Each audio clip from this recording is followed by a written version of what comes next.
네, 자본에게 1번 문제 풀어보도록 하겠습니다. 자, KIFRS에 따를 경우 지분 상품으로 분류되어야 하는 것은? 자, 이 문제를 풀기 위해선 지분 상품을 알아야겠죠? 지분 상품은 기업의 자산에서 모든 부채를 차감한 후의 잔여 지분을 나타내는 모든 계약입니다. 자산에서 모든 부채를 차감한 후는 순자산이고요, 즉 자본이죠. 순자산의 잔여 지분을 나타내는 모든 계약. 지분이라는 단어가 자꾸 등장하는데 지분이라는 것은 도대체 무엇일까요? 사전에서는 목 또는 비율이라고 합니다. 자, 종합해보면 자산에서 모든 부채를 차감한 자본의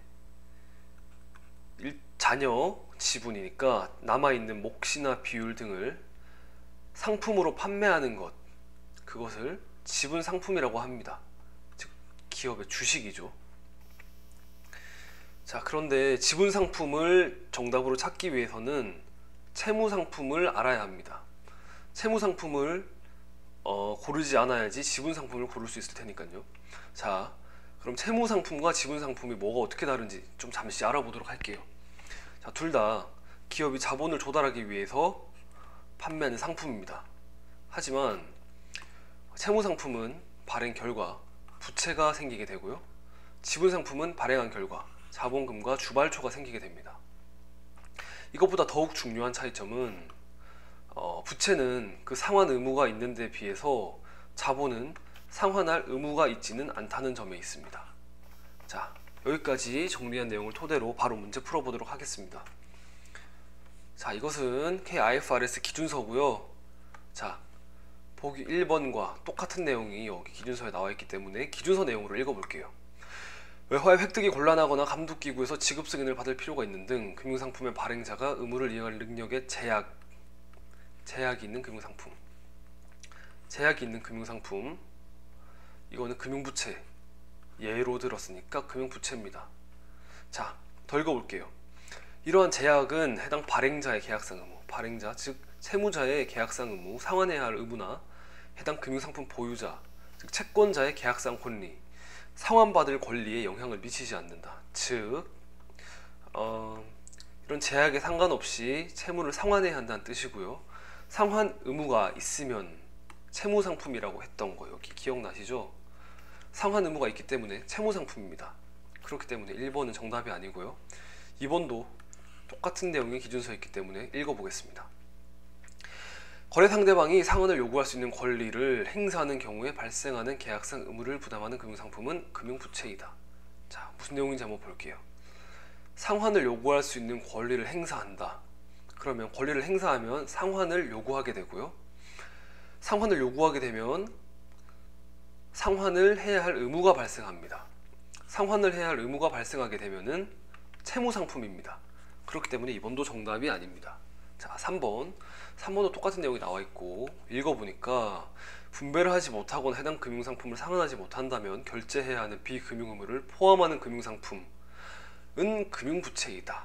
금융부채 즉 채무상품이라고 명시되어 있지만 내용을 한번 볼게요.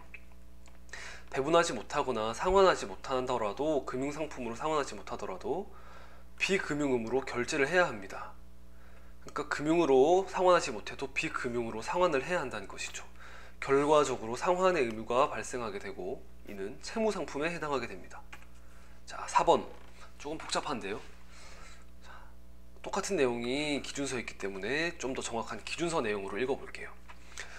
발행자가 청산하는 경우에만 현금 등 금융자산을 인도하는 방법으로 의무를 결제하도록 요구받을 수 있는 경우. 똑같은 내용이죠. 자, 무슨 내용인지 볼게요.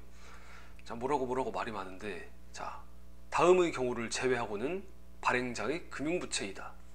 자, 이게 무슨 뜻이냐면은 다음의 경우를 제외하면은 금융부채 즉 채무상품이다. 다음의 경우를 제외하면 채무상품이다. 하지만 다음의 경우에 해당하면은 채무상품이 아닌 지분상품이다 라는 의미입니다. 자, 보기 4번은 여기 다음의 경우에 해당하고 다음의 경우에 해당하면 지분상품입니다. 그렇기 때문에 4번은 지분상품으로서 이번 문제의 정답이 되겠습니다. 자, 5번. 자, 우선주의 발행자가 특정 시점에 상환할 의무를 부담.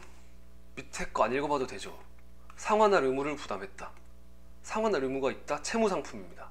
자, 뒤에 좀 더 읽어볼게요. 보유자가 특정 시점까지 상환을 요구할 수 있는 권리. 아까 했죠. 상환을 요구할 수 있는 권리를 보유했다. 자, 권리를 보유하고 있기 때문에 상환을 요구합니다. 상환을 요구하게 되면 상환할 의무가 발생하게 되고, 상환할 의무가 발생하게 되면 채무상품입니다. 그렇기 때문에 5번도 정답이 아니고요.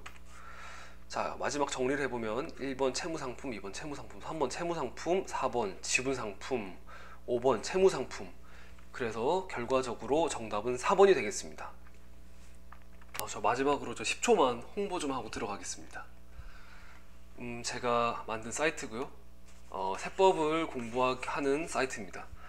홈페이지에는 회계나 세무에 관련된 내용들이 있으니까 관심 있으신 분들은 아래 주소로 접속해 주시면 감사하겠습니다.